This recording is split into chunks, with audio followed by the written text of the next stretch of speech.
ഇന്ന് ഉച്ചയ്ക്കത്തെ കാഴ്ച ആർക്കും ചോറ് തികഞ്ഞില്ല. ആദിലയാണ് അരിയിട്ടത്.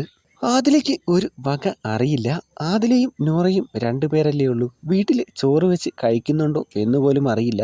എന്നാലല്ലേ ഇതിൻ്റെയൊക്കെ കണക്കറിയൂ. ഇവൾക്ക് ഒന്ന് മാത്രം നല്ലതുപോലെ അറിയാം. നിസ്സാര കാര്യങ്ങൾക്ക് വരെ ഓപ്പോസിറ്റ് നിൽക്കുന്ന ആളെ പറഞ്ഞ് മാനസികമായി തളർത്താൻ, അതുപോലെ നല്ലതുപോലെ ഡബിൾ മീനിങ് പറയാനും. ഇന്ന് ചോറ് തികയാതിരുന്നതിന് അക്ബറിനൊന്നും ഒരു പ്രശ്നവുമില്ല. ഉള്ളതും കൂട്ടി കഴിച്ചിട്ട് എണീറ്റ് പോയി. അനുമോളാണെങ്കിൽ മാത്രമേ പ്രശ്നമുള്ളൂ. അനുമോള് ഇനി ഞങ്ങളുടെ പുറകെ വരണം, എന്നാൽ മാത്രമേ ഞങ്ങൾ മിണ്ടൂ എന്നാണ് രണ്ടാളും പറഞ്ഞുകൊണ്ട് നടക്കുന്നത്. ലൈവിലാണെങ്കിൽ നൂറയുടെ ഒരു സംസാരം കേട്ടപ്പോൾ ചിരിച്ചു പോയിട്ടോ. നൂറ പറയുകയാണ്, അനുമോള് ഈ ആഴ്ച പോകും, കാരണം ഈ ആഴ്ച നമ്മൾ അവളെ സപ്പോർട്ട് ചെയ്യുന്നില്ലല്ലോ, അതുകൊണ്ട് അനുമോൾ ഈ ആഴ്ച ഔട്ടാകുമെന്നാണ് നൂറ പറയുന്നത്. അനുമോൾ, അനീഷ്, നൂറ, നെവിൻ ഇവർ ഫൈനൽ 5 ഉറപ്പുള്ള ആളുകളാണ്.